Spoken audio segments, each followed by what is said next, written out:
Hello everyone, this is Ryan Bernard, Game Director on Tom Clancy's The Division. And today we're very excited to give you this exclusive walkthrough where we're going to follow a team of 3 players as they move through the Dark Zone. So here we have our group of 3 agents, Ryan, Megan, and Bronson, and we're going to be following them as they enter this very dangerous area in search of some awesome loot. Ryan is set up as the healer for the group, so he's got support skills loaded with Pulse and Healing Grenade. Megan is DPS, so she's got the Seeker Mine and Sticky Bomb loaded up. And Bronson's going to be taking the brunt of the punishment, so he's got Pulse as well and the turret, so he can keep the attention of the enemies during firefights. After the virus broke out, the Dark Zone was originally set up as a quarantine zone in the middle of Manhattan to contain the sick. But things rapidly went out of control, and there was a massive blackout and the military had to evacuate. They had to leave their most powerful gear and weapons inside the Dark Zone, so this loot is extremely valuable to you as a player. But this also means that it's the most dangerous place in the game. This loot attracts a lot of attention, including other real players.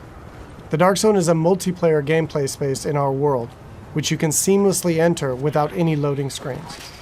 Outside of the Dark Zone, you can play in teams of up to 4, but once inside, you can decide to collaborate with other agents or betray them, kill them, and take their loot. As we climb the wall to enter, you can see the UI starts to cut out, because once inside the Dark Zone, we lose our connection to the outside world. And this area is highly contaminated, so we can see the players put on their masks to protect themselves from the virus, and then they're set to go.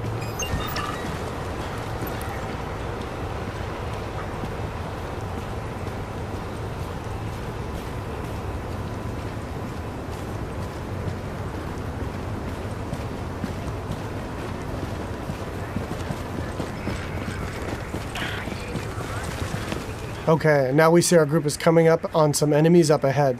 As we get closer, we can see that these are actually part of the Rikers faction. And this is a group of convicts which, after the virus broke out, escaped the prison and have flooded into Manhattan to take advantage of the chaos. Here we can see Megan does a pulse, which gives the group information about what enemy types and levels that they'll be facing. And then we can engage. As you can see here, Bronson's going to go up right on top of him and take point, so he can take the attention of the enemies and draw aggro, and we can support him from behind with healing grenades, as you saw there, and covering fire. Using covers in the divisions is really important. You're going to be seeing the agents here as they move around flanking the different enemies, moving cover to cover, using height elevation to their advantage, and really trying to make sure that you're not exposed at any time, because when you're out of cover, you take a lot of damage from enemies. And it looks like we've only got a couple Rikers left here, and Bronson is really taking his role to heart and pushing right up into their face. And they've cleared him out. And here you can see Bronson's actually been a little bit too hardcore on this, and he's in what we call the down state. So since they're playing in a group, Ryan can head over and actually revive him so he doesn't die and need to respawn and run back to his group, and he can get right back into the action. And here we can see that Ryan's actually found a loot crate. And he's gotten extremely lucky and has gotten a legendary drop. But as we can see, it's actually contaminated. All gear and weapons in the Dark Zone are contaminated, and they need to be extracted before they can be actually equipped by the players or agents in the game. So in order to do that, our group is going to move to a nearby extraction point in Bryant Park. Once the group is inside an extraction area, they'll need to shoot up a flare which calls in a helicopter. Then they need to hold tight for 90 seconds and extract their goods. Alright, now we see our group has come across a different group of enemies, and these are the Cleaners. Cleaners used to work for the city of New York, but they got trapped on Manhattan when the quarantine was declared, and they've lost it. They want to, in their own minds, clean the city from the virus by burning anything and everything in their path, dead or alive. And this group of Cleaners is actually a tougher group of what we call elites in the game. They have much higher health pools and much higher damage output. So our group here is going to really have to work together using their weapons and skills to take them out. Of course, they drop much better loot and give a lot higher experience. We got Ryan seems to have moved up to a kind of a bad cover position here. He's taking damage from the right, and he's got a grenade coming in and he needs to move, and he's too slow. So he's going to need to top himself off with a nice self-heal. Alright, so now we've dealt with the Cleaners and we can move on towards the extraction area. But it looks like our group is not alone, and another group of players is in the same extraction area. In the Dark Zone, it's very important to find out player intention relatively quickly, whether or not they're a friend or foe. But it looks like these two are not interested in engaging, so our group's going to continue on and try to get that legendary weapon out. Extraction detected. Proceed with caution. Another team of agents has actually started an extraction, and our group is going to move to investigate.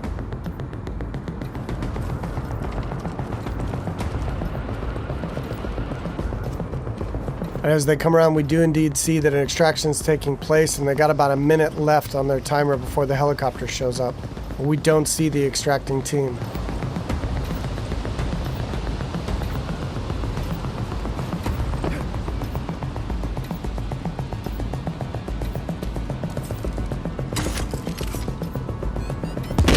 Oh, here we see that the extracting team actually got the jump on our group, and Bronson's been quickly down, and since they engaged on us, they have now been flagged as rogue, which puts a big bounty on their back for a certain period of time.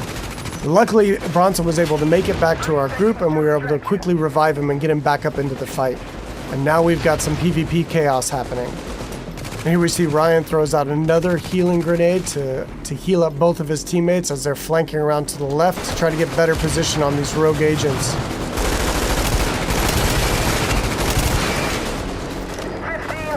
Alright, we see Megan's going to throw out another pulse, which really gives us good positioning on their locations. And here we can see another downside to going rogue in the Dark Zone. They have attracted another group of players, which is helping us take down this rogue group. And there we go. And of course, when you die in the Dark Zone, you drop any contaminated gear that you're currently carrying. It looks like the two groups now can divvy up the goods that they got from this rogue group. It looks like they've decided to just take out the new players and take all of the loot for themselves.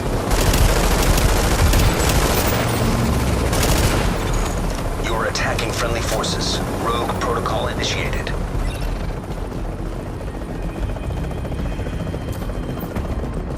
So now in order to secure this loot, to make sure it's theirs, they need to complete an extraction. So now our team has 90 seconds to control this area and to stay alive to get their loot out when the helicopter arrives. And you can see them fanning out into good cover positions here in case any other players come into the area or those groups that we engaged come back.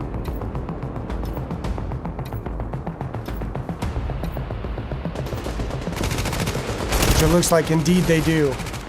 But now we're set up in really good positions here to be able to take them out. Bronson and Megan are laying down damage from the front line, and Ryan is supporting from behind.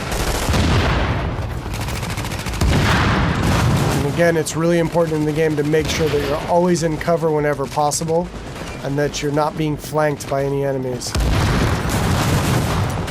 Here we see Ryan tossing a healing grenade as he runs past Bronson there. And they're going to focus on these two players here. 30 seconds to extraction. Straight in front of them. Now they got 30 seconds left to stay alive and control the area.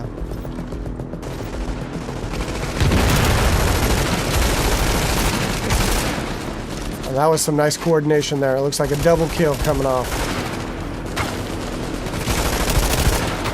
All right, and they dealt with the other group yet again, and now the helicopters arrived. So they were able to survive and be able to get their loot out. And we'll head back to their base of operations.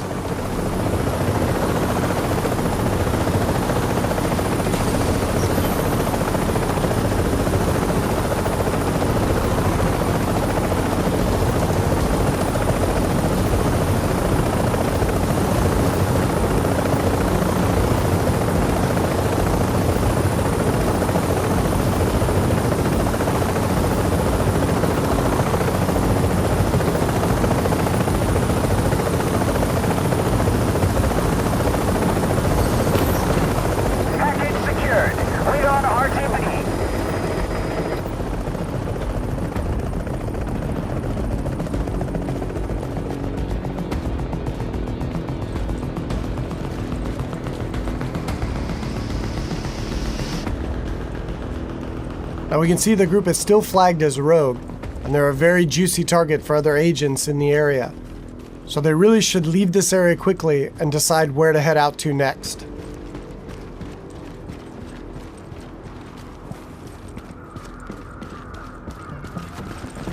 Alright, so that's it for today. I hope you enjoyed a little glimpse into the gameplay inside the dark zone of Tom Clancy's The Division.